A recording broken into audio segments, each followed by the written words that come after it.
Hi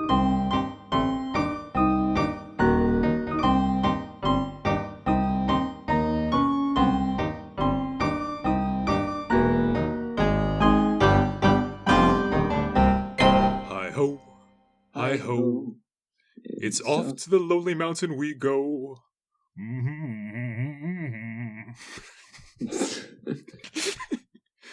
Welcome to Finding Monster Rights.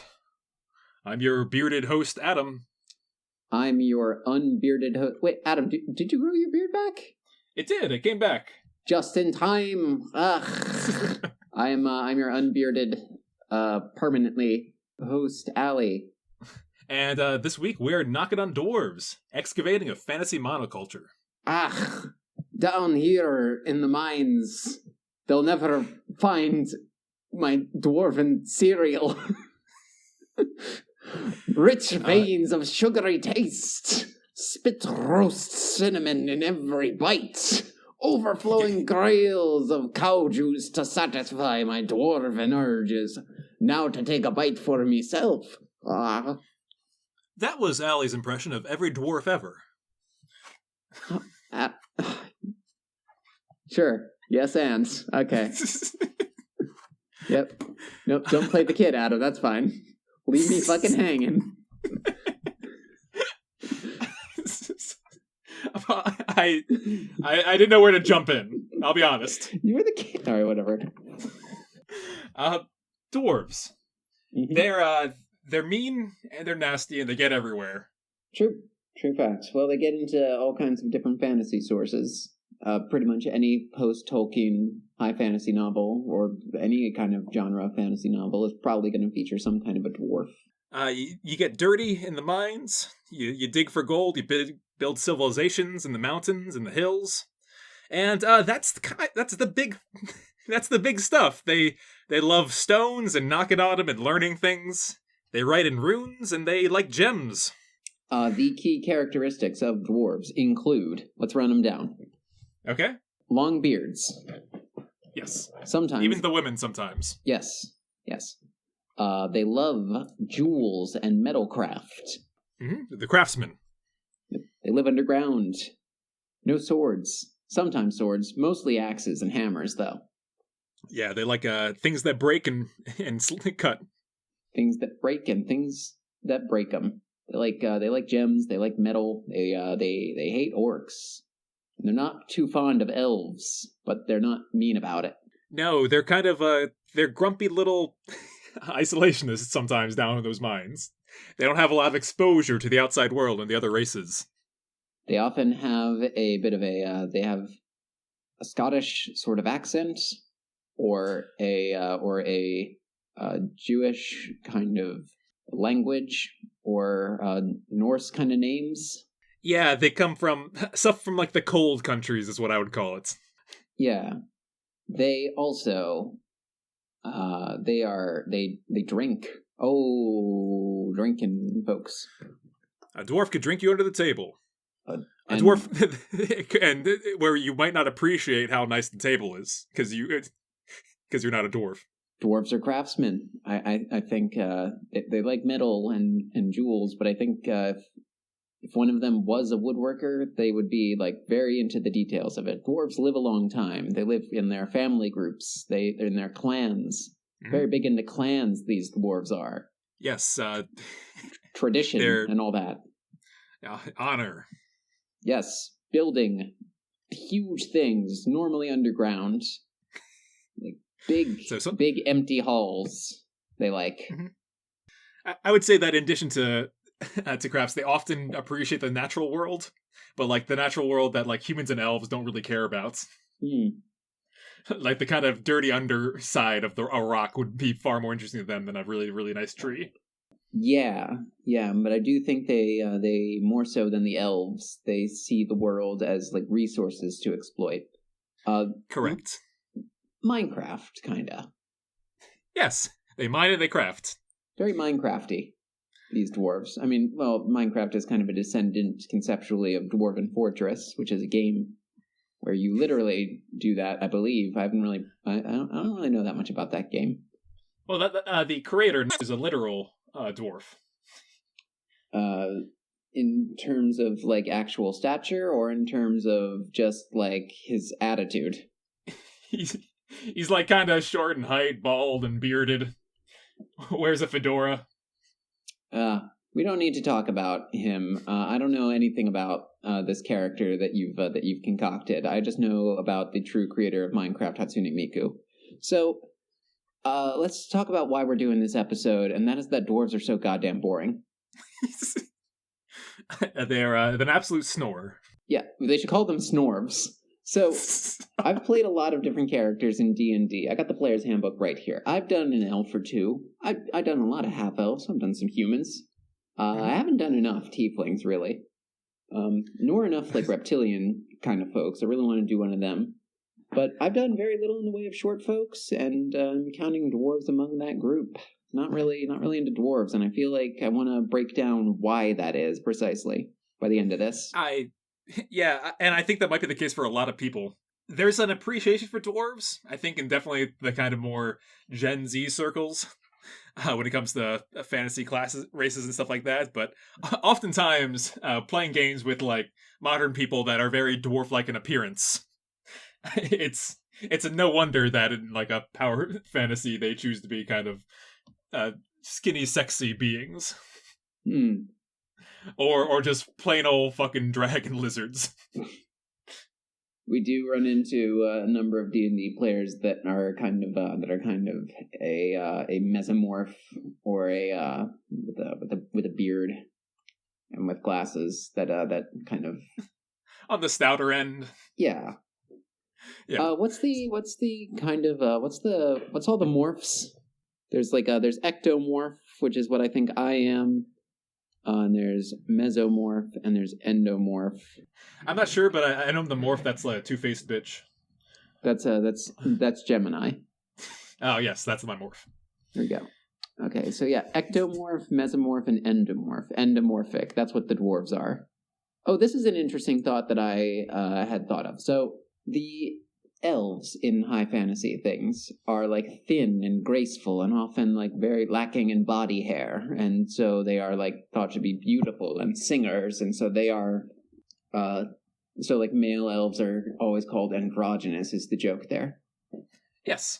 Dwarven women often have beards and like hard drinking just the same as anyone else, and they're very hardy and rough, and just as likely to be like physically gifted in terms of strength as any male dwarf. Correct. So it's not that the elves are androgynous. Humans are the androgynous ones. Like, elves and dwarves are looking at us, and they're like, well, like, half of them are like dwarves, and half of them are like elves. What's up with this? Yeah, pick a lane, why don't you? Yeah. Like, what, you're hairy and like, lanky? Yeah. Come on now. Ooh. There's two genders. Which one are you? Go. Hairy and lanky. I think I gotta pick lanky. I've been lanky long before I was hairy. Pun intended. You? I think I gotta go elf. I've actually never been, even before anything, I was never very hairy as a person, and I am pretty like, not as lanky as you are, but I definitely have more of an ectomorphic kind of shape. Yeah. By ectomorphic, you mean it's a body fat thing, right? Yeah. Well, if you look at if you just Google mesomorph, or you'll see what I mean, what the difference is. I think I determined in like high school health class that I was an ectomorph because Michael Phelps was an ectomorph, and I'm very good at swimming. Oh, there you go. Yes, no, I see what you're saying. That's your. It's the Abe Sapien body type is an ectomorph. Yeah. Yeah. Where an endomorph is more of the Hellboy. I don't know why I defaulted to this. I haven't seen a Hellboy movie in like 2 years. I've not seen this movie ever. Yeah, so dwarves, they're boring. We want to. Yeah, we're already not talking about them. Yeah, we're doing everything in our power to avoid them because they're an easy nut to crack. Like, and I think that's why most people aren't intrigued by them. They're like, okay, I think all like dwarf stories have been told before. All of these like modern kind of dwarves that are all the same, they can all trace their origins back to Tolkien. Tolkien gets them from Well, there's a list of dwarves in one of the old Nordic texts that has a lot of the names that Tolkien ended up using just wholesale. Mm-hmm. We know that Tolkien used a lot of information from like the Brothers Grimm for some of his characters. Oh, for sure. And, a kind of a short, hairy race wasn't uncommon in a lot of folklore and fairy tales. No, well, entities like Rumpelstiltskin or the Seven Dwarves of Snow White fame. Correct. They were very, those are... spunky, lacy, scary, baby, ginger, posh, and sporty, right? No, Adam. It's Ringo, Lust, okay. Endomorph, Oklahoma, Cumulonimbus, Red, and Seven. This is fucking stupid. That's a joke about sets of things. All right, you did it better. I'm gonna cut out this whole thing, or maybe just leave my failure in there. There are 7 genders. Which one are you? I choose Oklahoma. I choose Lust. Obviously, I choose Lust. Right. So, we're talking Tolkien. There's dwarves in Tolkien. He does the modern dwarf thing we were talking about, and much like the elves that we talked about last Christmas, the dwarves of the German fairy tales compiled by the Brothers Grimm, which we've officially retired all Brothers Grimm jokes. So let's move on from that. I think we burned out on that one. Yep, I have no sounds to make. Nope, not going to do it. Not even. No, don't want to do it. Don't want to do it really bad. Nope. Yeah, they've got many different names in Tolkien mythos. They're Durin's folk, as they're often called, named after the king of the dwarves. Kind of the OG badass of them. Hi-ho, it's off to work we go. For what it's worth, you held it in far longer than I expected. Oh god, it's so hard, because I feel so bad about it. In general, just... Anyway. Yeah, the Gonorim, the Master of Stones. Yes. Now, they go back to the Poetic Edda and the Prose Edda from Norse mythology. Mm-hmm. And those dwarves were, like... There's a lot of interesting things about them, like some of the little details that don't get in there. Yes, they tend to live underground. Yes, they tend to be associated with metalsmithing and mining.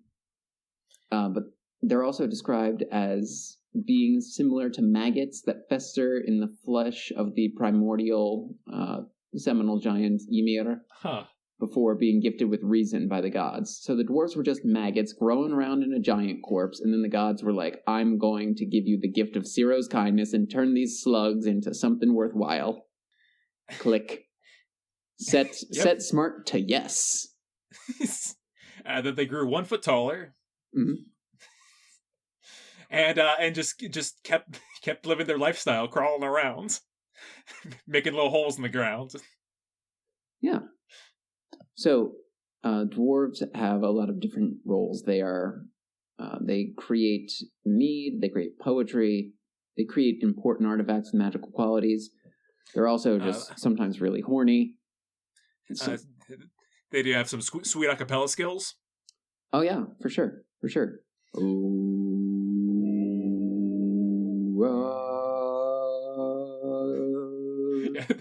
Those are the sounds for this episode. I like how we've been distilling every episode down to like a single consonant sound. This one is oh, sugar. Oh, honey. That's the song. That's the song that plays over the dwarf cereal commercial that you didn't let me get to fucking finish. Sorry, please. No. So the doorways. Oh, my friends know the lowrider. Oh, my friend, know the Rider. That Yeah. we released last week's episode on 420, and we just didn't do any jokes about it. Sorry, gang. I thought it was going up that Tuesday, and I just decided not to. We were already loaded with Easter, you know? Yeah, true. You know what? No, it's a tall no. order. We picked a rabbit-themed monster that sounded like hookah. That's close enough, I guess. Yeah. We'll call it our Puka Hookah special. Put that in the description. Yo, sick. I'm into it. Okay, cool. Yeah. So, other things about dwarves. In the earliest Norse sources, there is no mention of them being short.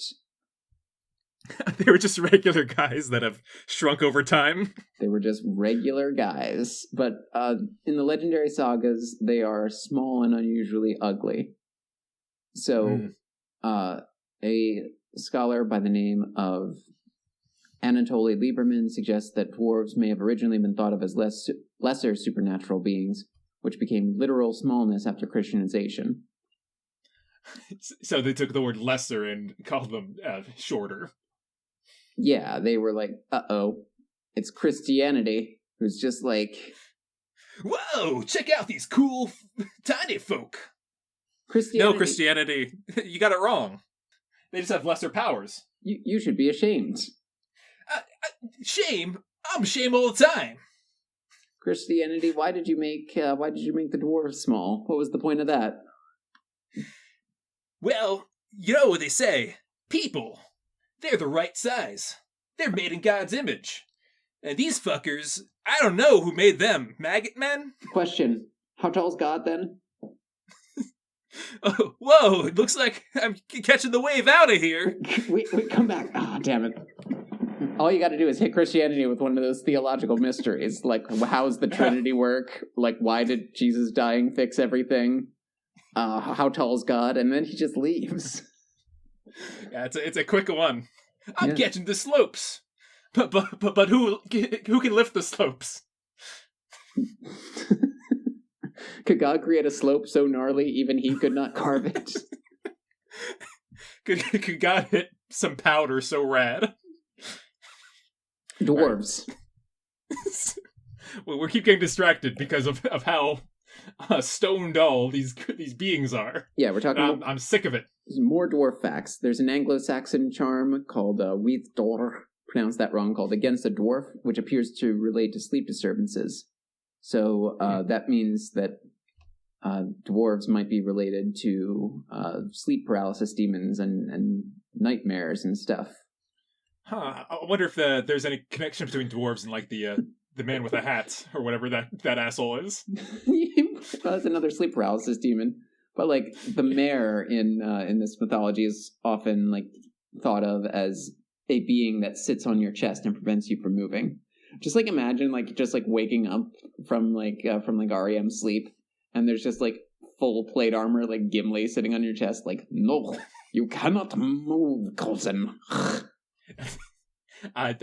This is the only place where I can hide from my sugary cereal sneakers fiends. Fuck. This is the only place I can hide where they won't take my shit. Can I start over? Wait. Yeah, go ahead. Take it from the top. I'm not going anywhere, clearly. Fuck. God.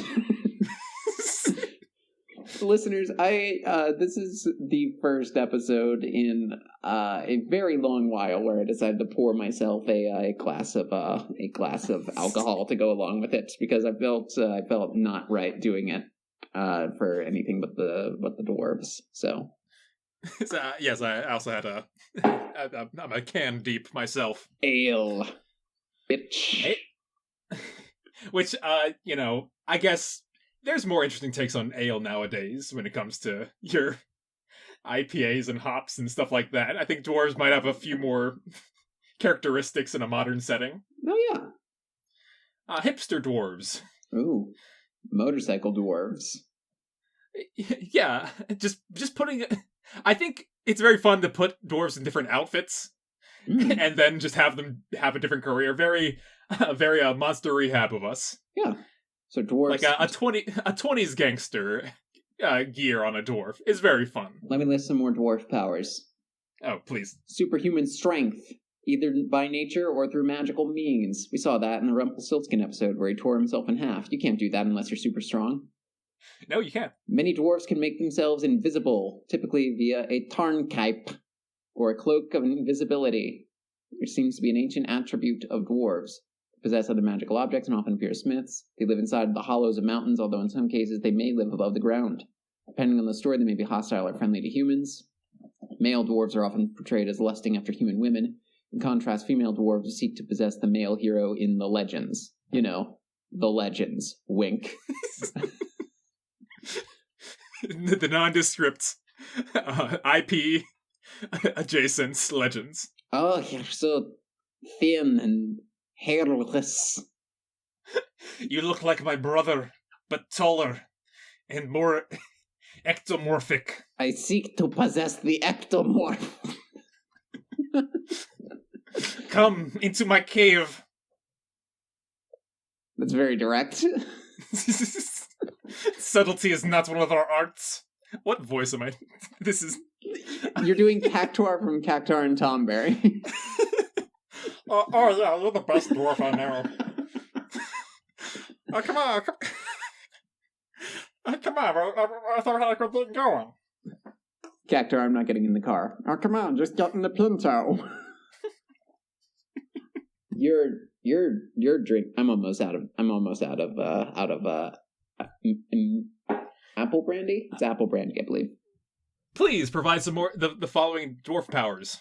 Well, that's about it for dwarf powers that I got. Oh, great! But I did want to share one particular thing that came from D&D, the Dwergar. The dwarves of the Underdark. Yes. Now there are two sub-races of dwarves in the player's handbook, the mountain dwarves and the hill dwarves. And the difference between those is, shit, shit.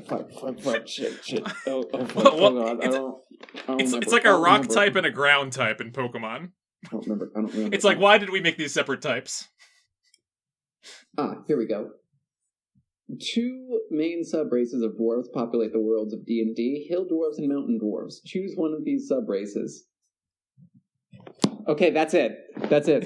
That's all the information that they have about these two things. They're not different. One of them lives in the hills and the other lives in the mountains, I suppose. But the Dwergar live in the Underdark. Yes. Kind of like an underground civilization where all kinds of baddies and monsters live. Yes, they are the third kind of dwarf. They are in the Monster Manual, not the Player's Handbook, although I do believe there is the means to play them in... Volos? It's either Volos or Mordenkainen's. Let me quick check Mordenkainen's really quick.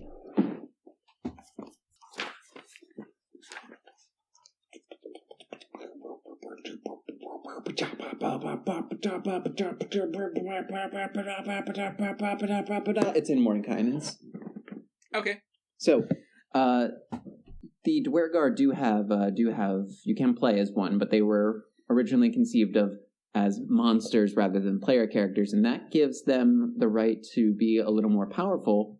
And some of these little attributes that they gave them do actually reflect real dwarven mythology better than the actual dwarves. And I think the traditional mountain and hill dwarves of D&D are a better fit for the generic fantasy dwarves, and the Dwergar have a little bit of extra spice on them. So maybe looking at them, these dark, dwarves that live in the Underdark and are slavers and former slaves themselves and the mind flayers and stuff.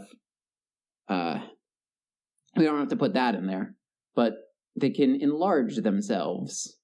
Yes, they can grow kind of in a size category. It can go from medium to large size, double its damage dice on strength-based weapon attacks, and make strength checks and strength saving throws with advantage.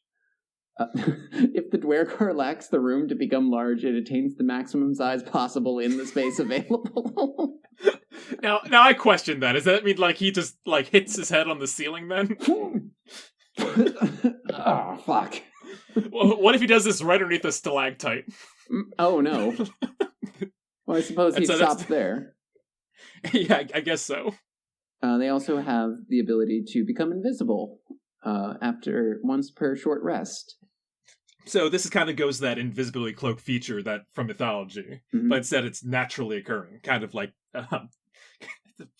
I can't believe I'm going to say this, kind of like Tobey Maguire, a Spider-Man, having natural powers. Yeah, sure. Yeah. They also have sunlight sensitivity, which there are interpretations where the dwarves have a bit of an aversion to sunlight, including one where a male dwarf lusts after a woman, and she keeps him up all night talking, and then he turns into stone with the sunlight, like how trolls do. Which, y'all, do you think like vampires and like dwarves and stuff, they hear these songs and they're singing along or whatever, and then they get to the part where it's like all night long, and it's like, oh, fucking humans, fucking goddamn it, it's not. You know we can't do that. You're just making fun of us now. It's not funny. Yeah, I think there's a fun culture of vampires and monsters like that weaving in pieces into the lore about like stupid abilities that they have.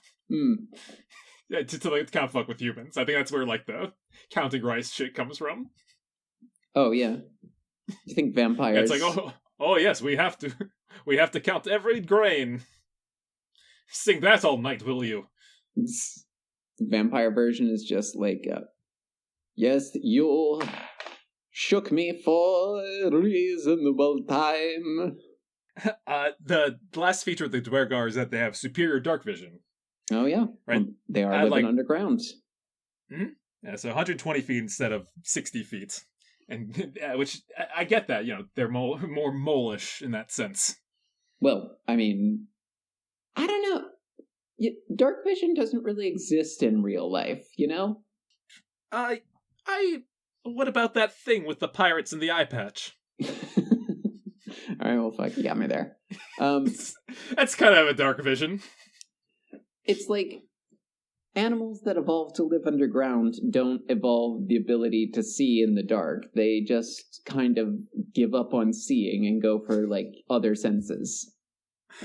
I see what you're saying. They more like sense vibrations and sounds are more attuned to. That's why, you know, certain creatures, their eyes just don't work no more. Yeah, it's not that my eyes aren't good enough. It's that there is no damn light. Like, I could have, like, the shiniest, sharpest teeth in the world, and if there's no, like, Chex Mix around, like, what's the point of eating anything? I might as well just die. Or, like, start eating through my nose or something. So if dark vision was the thing in the game, they'd have like advantage on perception using like non-visual sensors or something, I'd guess. Yeah. Oh. Yeah. Ooh. Using the beard like whiskers to feel around in the dark. Ooh, I kind of like that. Well, it's often great in size above them. It's very long. They got long hair behind them, long beard in front of them. So yeah, no, I could see that helping to kind of navigate through tight corners and know when a wall is nearby. I think the beard should work like it should be prehensile. like you should be able to like grab stuff with it. It should like kind of sting out like a cuttlefish tongue. Yes. Yeah. Ooh. Yeah, that's good. Like a punch. Yeah, just like a natural. It's a natural weapon. Yeah, it's a beard punch. We're already making dwarves so much better. I would play this dwarf already. One idea that I had a while ago for making dwarves better was making them more earthy. You know, not quite to the extent of like an earth genasi, but just kind of like making it so that little like grains of dirt form in their hair, or like little like flecks of gold, maybe. Ooh, yeah, like they're almost. I can imagine one with like cracked skin, almost, and you see like something pulsing underneath. Yeah. Maybe I'm taking this like full Warforged, but if they were like, say, made from clay in like a few proto generations before like a human race in a mythology. Oh, that's cool. Like almost a homunculus or a golem thing. Yeah. Yeah. I guess I'm thinking about how, you know, how we have still like dinosaurs among us in the shapes of like alligators that just kind of kept to that evolutionary path. Well, like a living fossil. A living fossil, yeah. So where were flesh formed on other people. Instead, it's real more clay-like on them. Like a dirty Pinocchio. Right. And you can definitely alter their features in some ways similarly. Maybe the big bulbous nose is part of it, and they have like smaller eyes because they don't use them as much. Pretty sure my dad had Dirty Pinocchio on VHS somewhere, and I wasn't allowed to watch it as a kid.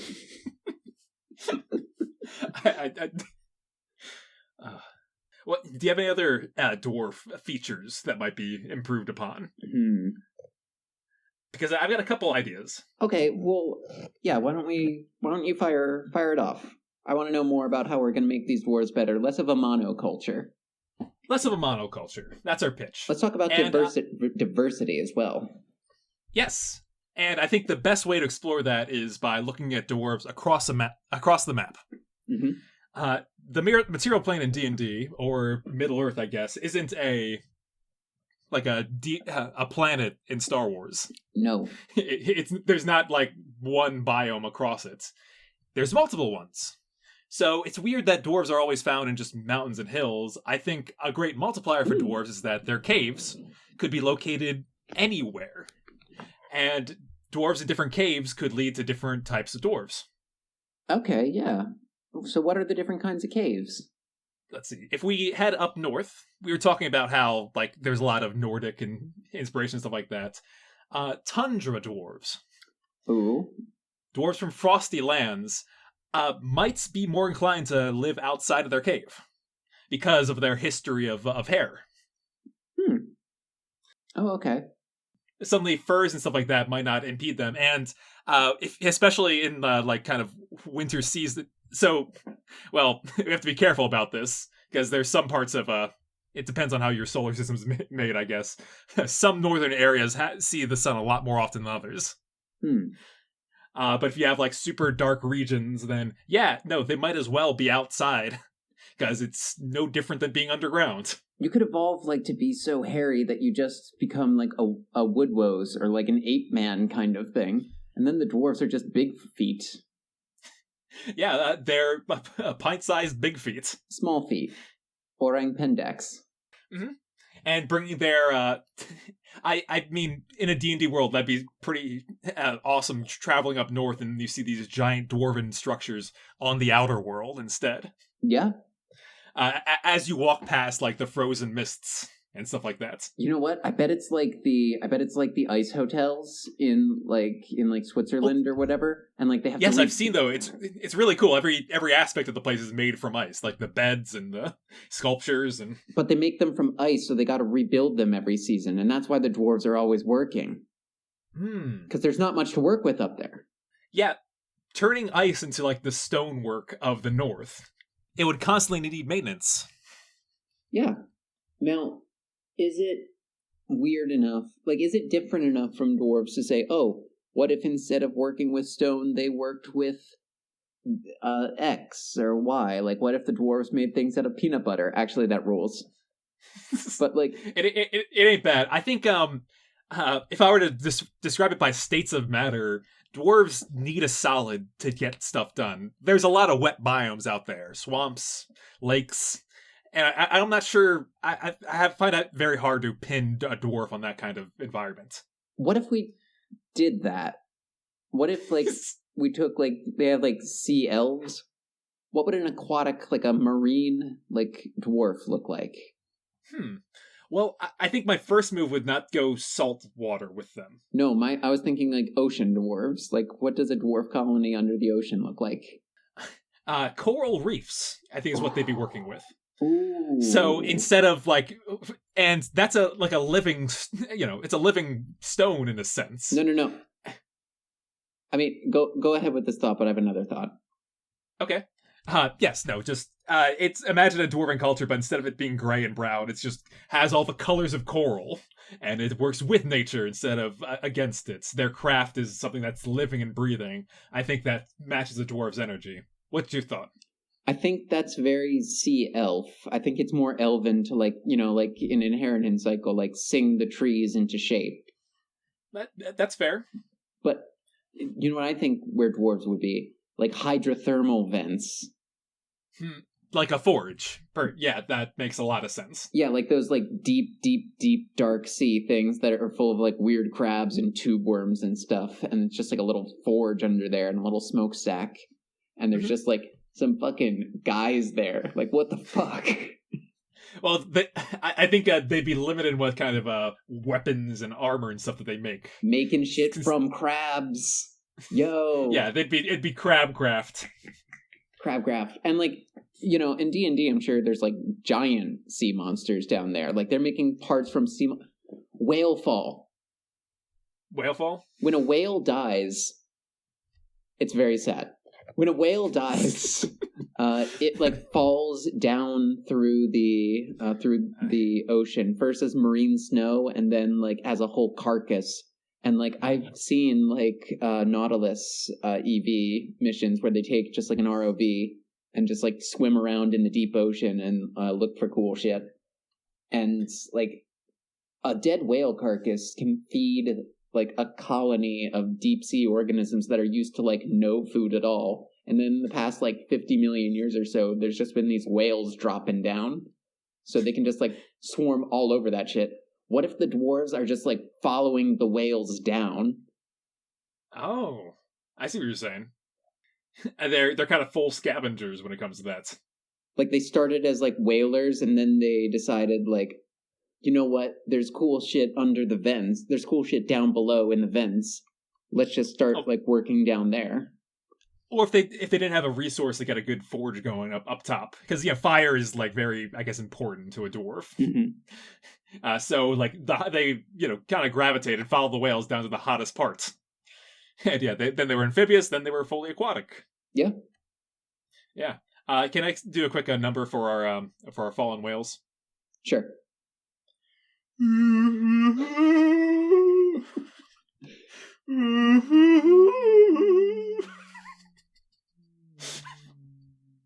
Adam, don't you have a good joke about whales? I do. Go ahead and let's make this an Irish wake in this funeral for a whale friend. Okay. Let's see. So there's two whales sitting at a bar, and one whale says to the other one,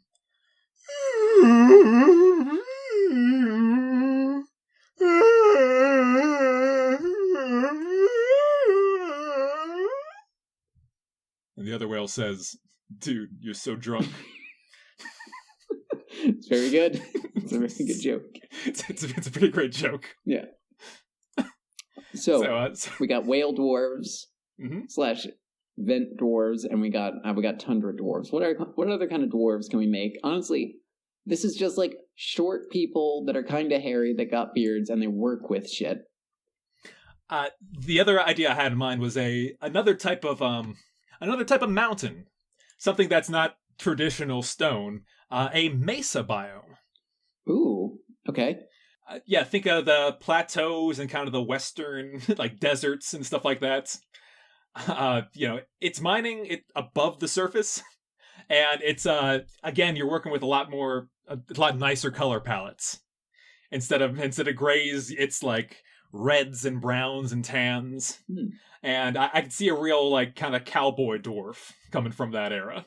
I said, "Cow dwarf, take me away. Fly this girl as high as you can into the wild dark." Yeah, so it's all that. It's literally it's a craggy land that's like uninhabitable for most races. However, it's rocks on Earth. That's a dwarf's palate. Yeah, you're talking like Monument Valley, Utah, like kind of stuff. Yeah, that's what I'm talking. Honestly, that whips. That's such a cool place where dwarves would be. Mm-hmm.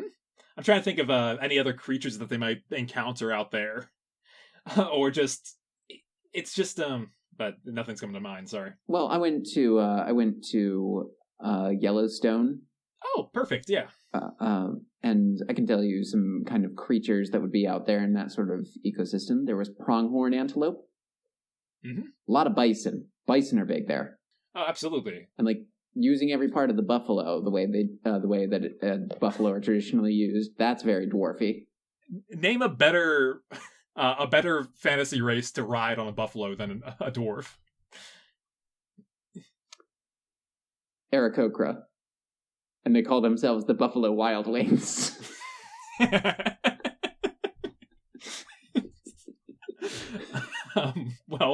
Well done. Thank you. No cuts. Release that in real time. Okay. Because I want people to appreciate how fast that came. Okay, sure. Mythologically, I'm thinking about like wide open spaces and mythology. Thunderbirds. Oh, absolutely, yeah. Dwarves don't normally need to deal with threats from above. They're a chihuahua without a leash in the middle of Los Angeles, like they got to deal with coyotes and thunderbirds coming at them. Right. And I just think that the kind of gruff and tumble cowboy lifestyle is very dwarven in a sense. The only thing that they can do is like they in a ghost town type setting, the buildings were never allowed to get very large because it's kind of, they're made in an afternoon and then they're gone a couple weeks later. But with dwarves as a permanent residence, you would see some really crazy structures. Yeah, because like there's no such thing as a gold rush with the dwarves. Like there's just like there's gold, we found it. We're digging it up right now. We are going to get all of it out. Yeah, no, it's like, oh, we ran out of gold? No, we didn't. We haven't dug deep enough. But the dwarves dug too greedily and too deep, and they found the cowboy devil. Adam, I can't do an impression of the cowboy devil. These are two things I'm far too attracted to. I can't possibly. Well, don't try it. Please don't. Please don't. Oh, okay. Sorry. So saddle up. Oh fuck. Oh god. I'm out. A lot of the other biomes have a lot of history to them. Forests are for the elves. You can't really make that work. And, the tropics, it's hard to you can't really dig with sand around. You know what makes me think about dwarves? Now that I have more hearty ale. Oh, what's that? Polynesians. Yeah, Moana types? Yeah. They sail the wind in the sky when the sun is high. Like Polynesians, like, sailing and using the stars as a map to sail across the place. Like, that kind of industry and science and, like, making star maps from just, like, sticks and string, essentially. Like, making a complex, like, navigational system from that. That seems very dwarfy to me. It's very precise. It's a precise work and craft. And it's like, if you were to drop off a dwarf on a desert island, I think he'd fare pretty well. Yeah. Like, he would have evaluated his resources and, like, really just kind of break it and, like, be running the place and have a nice little cabin by the time you picked him up. Yeah, like, it would be... If dwarves were Gilligan's Island, everyone would be the professor, Yeah, right. Have you heard about the phenomenon of insular dwarfism? Is it... I think we covered that in a Rumpelstiltskin episode, right? I don't know about... He hates women. That's insular dwarfism. Okay. What's insular dwarfism? Insular dwarfism is related to insular gigantism, also called Foster's rule. And essentially, if a species lands on an island and there is not enough resources for it to exploit, the species will tend to be smaller. Oh, okay. And if it lands on an island and there's lots of resources to exploit and no predators, it'll get bigger, like a Galapagos turtle. Right, and that'd be a fun history to dwarves, don't you think? That's why they love resources nowadays. Yeah, because in their history they did have a lot of them.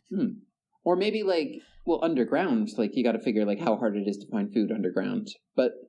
Maybe, like, there was a cultural, like, Noah's Ark kind of situation. They washed up on an island, and, like, the only ones that are still alive from this culture are the dwarves, because they needed to eat less than the bigger, faster races.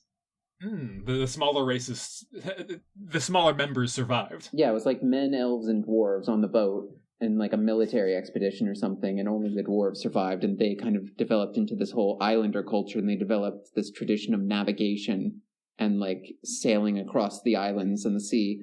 And, like, they drink, like, fermented coconut milk instead of, like, hearty ale. Yeah, that's really fun. I think they definitely would pick up, like, the kind of tribal tattoos. Like that definite look matches them to a T. Yes. Oh, imagine like a dwarven tattoo or like a scarification ritual that's just like you cut like a slot into like your arm and just like inlay some like Ooh, shiny like gem thing in there and let it heal around that. hell yeah. Or like whatever inks you use have like actual gems in them. Yeah. Yeah. All the, not to mention all the head dresses. Oh yeah.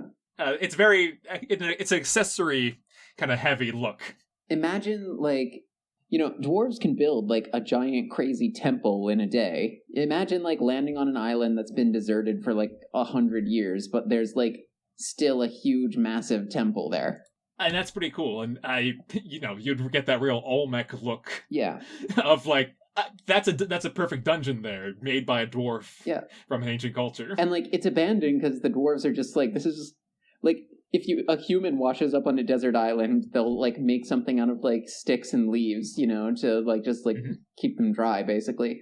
If a dwarf lands on a desert island and it's like a couple of dwarves, they will build like an entire temple to some deity with like beautiful statuary work, and then just be like, well, the rescue came, so let's just leave this shit here, I guess. Well, yeah, I could totally see that as if you go like through a couple generations, and dwarves stick around, so a single vision can last a while. But they've filled the whole campus of this island, so they're like, okay, instead of building this now, let's focus on getting off the island, and they'll build ships with the rest of the things, and go over to a new island. Yeah, just populating a whole archipelago. What else? All right, what other kinds of dwarves are there? I mean, we're pretty deep into the episode. I think that's a healthy number of biomes, unless you want to try to get one more. What's one more we can do to wrap it up? All right, let's see. So you got wide open meadows and grasslands, savannas. You've got kind of swamps and murky like rainforest areas. Tough sells, both of them. Well, like areas with, I think we've pretty much been circling around areas with low vegetation.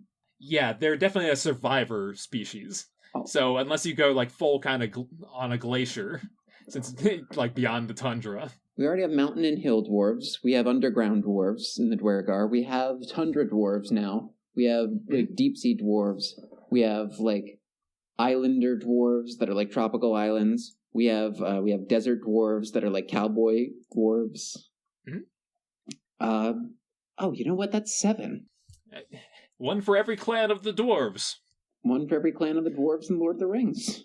Yeah. The Spunky clan, the Lacey clan, Scary clan, Baby clan, Posh clan, Ginger clan. That might actually be one. And Sporty clan.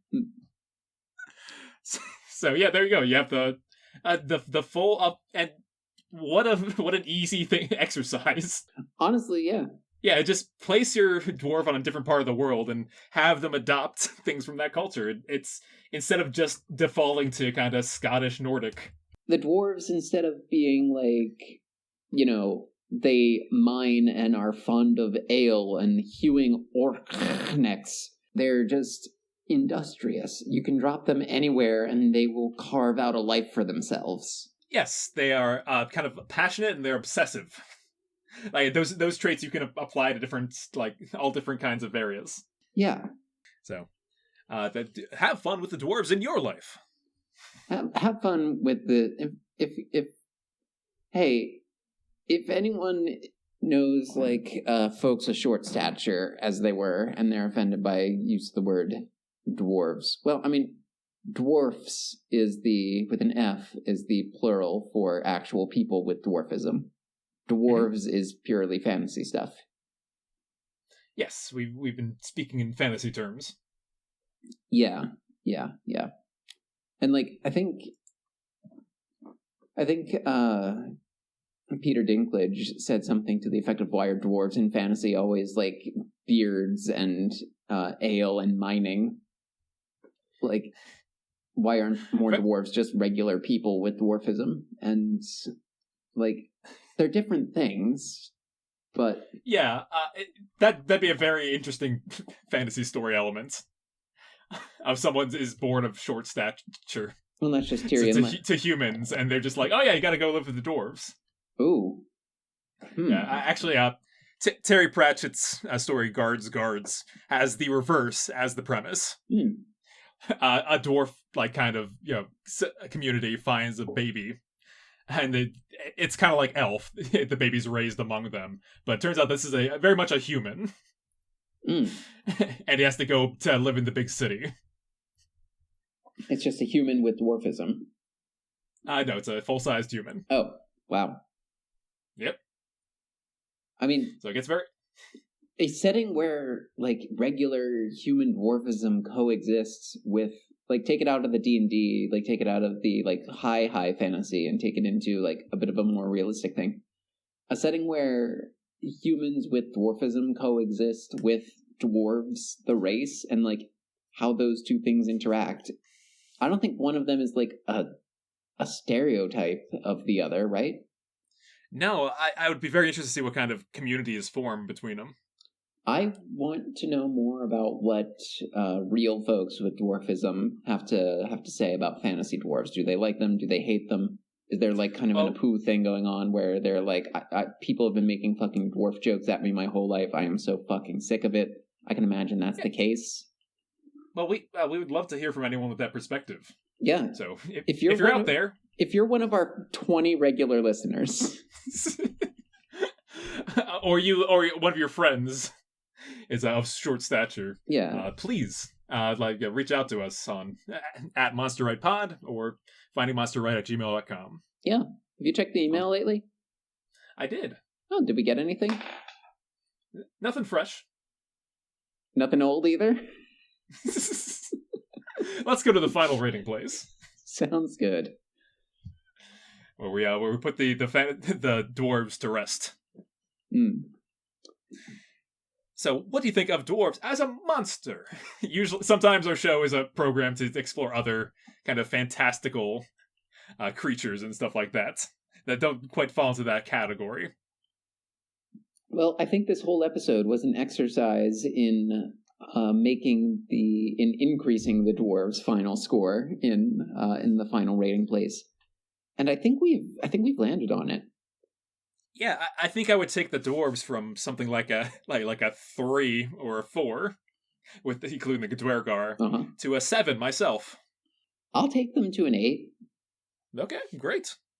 I think that's pretty fair, honestly, for what we've done. I think we've continued our Tolkien tradition of just, like, taking some high fantasy thing and just kind of making it a little better. Eventually, we're going to have enough Middle Earth races that we can just, like, do, like, a big Middle Earth special. Thank you for joining us for another wonderful episode of Finding Monster Rights. Please be careful with your mining activities. Light a number of torches unless you have advanced dark vision. Off to work, hi ho for a living, digging up the gems and we're hewing all the Arknights. Yeah, it's Snow White and 7 favorite small men. Off to work, hi ho.